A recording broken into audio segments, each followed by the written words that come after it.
if I have a Rev5 ATO right now and I am hearing all of this for the first time, what should I be doing in the next 60 or 90 days?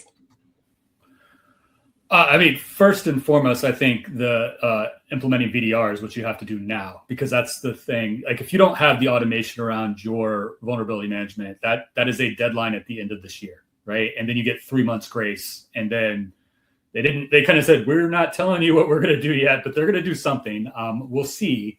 You're at least going to be on a cap, and how that cap affects your certification, it will be interesting. But I think after that, I think it's the same advice that Spence gave about, Rev5 or 20X. If you're not automating yet, you need to get on your automation plan. You need to think about that stuff, because it's going to expire. They're going to stop processing Rev5 certifications. Now, there's always this path that you can talk about is that an agency can grant an ATO on a Rev5 package after that date. But you won't be FedRAMP certified. You won't be able to port it to other places. You won't be recognized in the FedRAMP program at all, right? And so if you ever plan to play past 27 in the entire market, 29 in the entire market, you need to get ready to be able to be 20X. You need that automation in place. You need the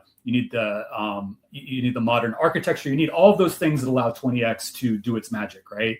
And to get this continuous reporting. If you don't have that, and you want to still have a suite of federal clients, I think managing 10 individual ATOs at individual agencies without a FedRAMP certification is going to become extremely burdensome. And I think there's internal political pressure too to make sure that people are not deviating from the standard. And FedRAMP is the standard for cloud systems in the government. And so I think, get on your automation, get your stuff in order. But the next 6 months is VDR. You got to figure that out now, because that's going to be a thing.